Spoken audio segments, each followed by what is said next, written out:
Hello दोस्तों, मैं भवर सिंह और आप सभी का मेरे सुर तरंग चैनल पर स्वागत है। दोस्तों, कहते हैं ना कि इश्क अंधा होता है। जी हाँ दोस्तों, सच में प्यार अंधा होता है, कोई सीमाएं नहीं देखता।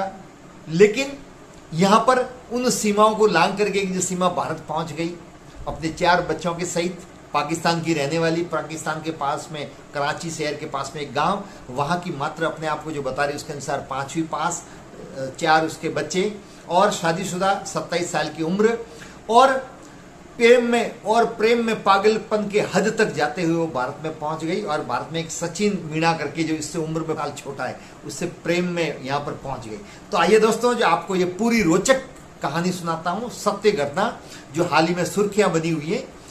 तो चलें, आप पूरा जुड़े रहें। जी हाँ दोस्तों, 2019 में लॉकडाउन लगा हुआ था कोरोना के कारण से, सभी लोग अपने अपने घरों में थे, भले भारत हो, पाकिस्तान हो तो दुनिया का और कोई देश हो। तो सचिन मीणा है, वो नोएडा के पास में रघुपुरा का, वो ऑनलाइन पबजी गेम खेल रहा था। ऑनलाइन गेम खेलते खेलते उसका ऑनलाइन परिचय हुआ इस सीमा हैदर से। जी हाँ दोस्तों, परिचय हुआ, संपर्क हुआ, धीरे धीरे बातचीत होने लगी और देखते ही देखते कब ये बातचीत प्रेम में बदल गई पता ही नहीं लगा, और कब एक दूसरे को दिल दे बैठे उनको खुद को ही पता नहीं। उम्र तक बातें होती रही और प्रेम परवान चढ़ता गया। इस सबसे बेखबर सीमा का पति हैदर, सीमा का पति गुलाम हैदर जो सऊदी अरब में नौकरी करता है, उसको कुछ भी पता नहीं। लेकिन सीमा अपना दिल सचिन को दे बैठी थी और सचिन भी बेपनाह मोहब्बत करता था उस सीमा से। अब दोस्तों, दोनों मिलने की कोशिश कर रहे थे, लेकिन मिलना मुश्किल था, क्योंकि एक पाकिस्तान से और दूसरा भारत से। दोनों के बीच में राजनीतिक संबंध वैसे भी अच्छे नहीं, और वीजा मिलना तो नहीं के बराबर था, और ऐसे आना बहुत मुश्किल है। तब रास्ता खोजा जाने लगा, लेकिन अंततः सचिन मीणा ने कहा कि मैं आऊंगा। तो सीमा ने कहा कि तुम्हारा यहाँ आना मुश्किल ही नहीं, बल्कि तुम्हारी जान को भी खतरा है, पाकिस्तान आगे तो तुम्हें जिंदा छोड़ेंगे नहीं, मैं वहां आने की कोशिश करूंगी। तब सीमा ने उपाय ढूंढा, बहुत सारे यूट्यूब पर जो वीडियो आते हैं वो देखे, और एक ट्रेवल एजेंट से संपर्क किया। उसके बाद में संपर्क के माध्यम से रास्ता ढूंढा, और उस रास्ते के अनुसार सबसे पहले उसने ये निश्चय किया कि अपने बच्चों को तो यहीं छोड़ेगी और नेपाल में जाकर के, भारत में तो जाना संभव नहीं है लेकिन नेपाल जाना आसान है, नेपाल चली जाऊंगी। इधर सचिन मीणा भी उसको वहां नेपाल मिलने के लिए आने के लिए तैयार हो गया। तो उन दोनों ने निश्चय किया कि आप नेपाल में मिलेंगे और उसके बाद में आगे की योजना बनाएंगे। तो इधर से सीमा ने अपने बच्चों को, जो 4 बच्चे थे, वो अपने पीहर में छोड़े कि मैं लाहौर जा रही हूँ और मुझे वहाँ 5-7 दिन तक रहना पड़ेगा घूमने के लिए और कोई काम के लिए। और फिर वहां से वो सीधी पहुंची नेपाल में काठमांडू में एक होटल में कमरा लिया, और उधर से सचिन भी आया, और ये दोनों वहां 7 दिन तक साथ में रहे। लेकिन इस वादे के साथ में वो दोनों जुदा हुए कि पुनः हम अति शीघ्र मिलेंगे। अब इसी दौरान जब इनके बीच में जो वार्तालाप होती थी उसको लेकर के, और दोनों के बीच में धर्म भी आड़े था, चूंकि सचिन हिंदू है और सीमा मुसलमान थी। तब फिर सीमा ने कहा कि मैं हिंदू धर्म अपनाऊंगी, और हिंदू धर्म के बारे में वो जानने लगी। सचिन ने उनको बताया, उसकी आस्था बढ़ी, वो पूजा करने लगी, नवरात्रि के व्रत रखने लगी, करवा चौथ के व्रत रखने लगी, दीपावली होली मनाने लगी। इस प्रकार से सीमा की भी हिंदू धर्म में आस्था बढ़ गई। अब वो समय आ गया कि उनको दोनों को एक होना था, शादी करने का निश्चय कर रखा था। लेकिन वही बात, उसने वीजा के लिए अप्लाई किया, लेकिन भारत से उसने 2 बार वीजा के लिए अप्लाई किया, दोनों ही बार भारत से वीजा रिजेक्ट हो गया, वीजा नहीं मिला। अंततः उसने पुनः अपने ट्रेवल एजेंट से संपर्क किया, जो उसने वीडियो देखे थे उसकी जानकारी अनुसार उसने पैसों का जुगाड़ बैठाया। उसके लिए कराची में उसका एक प्लॉट था, वो 12 लाख में बेचा। उसके बाद में उसने शारजा गई, प्लेन पकड़ करके अपने बच्चों को साथ में लेकर के, और शारजा से उसने नेपाल का वीजा ले रखा था। नेपाल का आसानी से वीजा मिल जाता है। नेपाल पहुंची और उधर से सचिन भी वहां पहुंचा, और फिर ये रात में वहां से निकले बस में बैठ करके। और नेपाल की सीमा में ज्यादा जांच होती नहीं है। उसको पूछा तो उसने सचिन की पत्नी बताया, 4 बच्चे बताए। उस दौरान कहती है ये कि बच्ची की तबीयत ठीक नहीं थी, तो जो अधिकारी आए थे उन्होंने ज्यादा पूछताछ की नहीं, और इस प्रकार से अवैध रूप से गई। और आने के बाद में वहां पर दिल्ली में जो ग्रेटर नोएडा है वहां पर ठहरी। लेकिन दोस्तों, हैरानी की बात यह है कि इतनी आसानी से नेपाल की सीमा से भारत में प्रवेश किया नहीं जा सकता। लेकिन ये प्रवेश कैसे कर गई पता नहीं लगा किसी एजेंसी वालों को। और यहाँ आने के बाद में भी ताज्जुब की बात है, 50 दिन तक तो हमारी किसी एजेंसी को पता ही नहीं लगा। लेकिन अब इनको शादी करनी थी, हालांकि उन्होंने पशुपतिनाथ में मंदिर में वहां उन्होंने शादी भी कर ली। जब ये वहां से आई तब शादी कर ली, और शादी करने के बाद में फिर यहाँ पर ये आए हैं।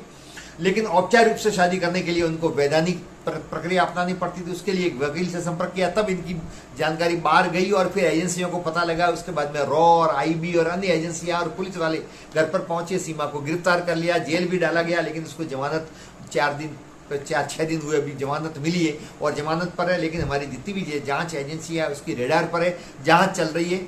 लेकिन दोस्तों दोनों के बीच में प्रेम गहरा है। अब जब वो यहाँ घर पर आई है तो लोगों का तांता लगा हुआ, आप देख रहे हैं फोटो में, लोग मोहल्ले वाले, महिलाएं, पुरुष, आसपास के लोग लगातार मिलने के लिए आ रहे हैं। लोग भारतीय संस्कृति अनुसार उसको दुलार रहे हैं, प्रेम कर रहे हैं, आशीर्वाद दे रहे हैं, सुकून के रूप में पैसे दे रहे हैं। और ये सब कुछ देख करके सीमा अभिभूत है, क्योंकि पाकिस्तान में इस प्रकार का प्रेम देखने को नहीं मिलता।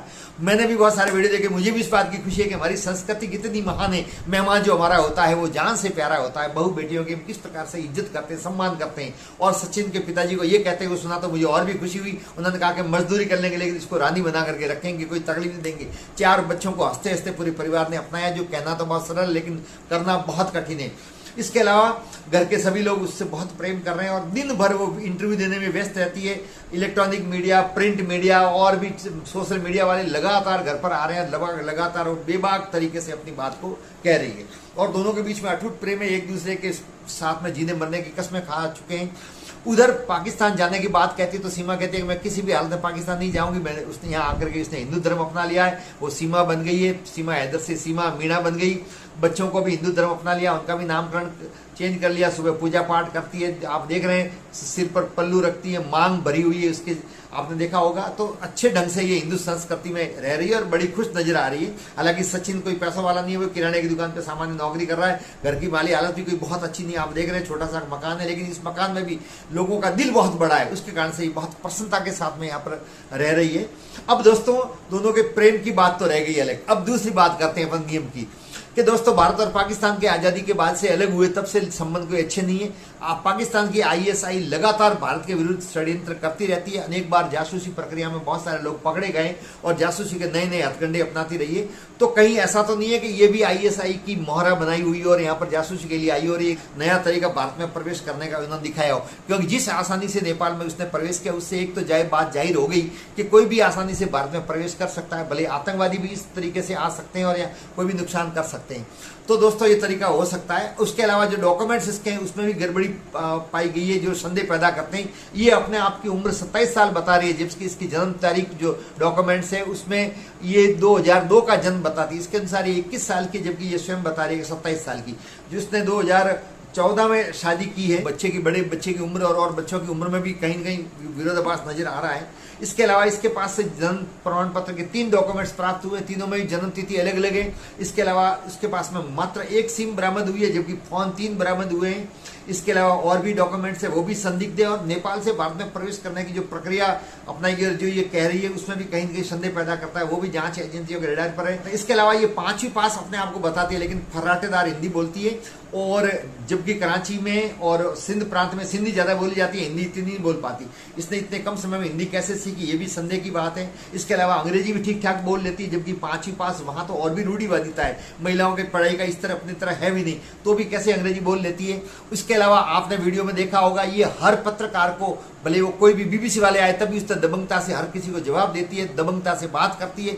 और उसके अंदर गजब का कॉन्फिडेंस झलकता है, जो इतना आसान होता नहीं है। जब इस दोराहे पर कोई इंसान खड़ा रहता है तो अच्छों का कॉन्फिडेंस लूज हो जाता है, घबरा जाता है, लेकिन फिर भी ये घबराती नहीं है। हाँ, बीच बीच में बहनों का नाम लेने पर वो भावुक हो जाती है, परंतु ये बेबाक बात करती है। और अपने पति से भी जब बात हुई बहुत सारे टीवी चैनलों पर, तब अपने पति को भी ये कह रही है कि तुमने मुझे तलाक दिया। जबकि इसका जो पति है गुलाम हैदर, जो सऊदी अरब में नौकरी कर रहा है, वो कह रहा है कि मैंने तलाक नहीं दिया। और वो उसका पति भी बार बार भारत सरकार से निवेदन कर रहा है कि सीमा को पाकिस्तान भेजा जाए। सीमा कह रही है कि मैं मर जाऊंगी लेकिन पाकिस्तान नहीं जाऊंगी, पाकिस्तान जाऊंगी तो मुझे जिंदा नहीं छोड़ेंगे। और अब तो पाकिस्तान से धमकियां भी मिल रही है, वहां का एक डाकू है उसने भी धमकी दी है, और जो वहां के लोग और वहां का कानून है उसके आधार पर निश्चित तौर पर वहां जाने पर इसको जान का खतरा है।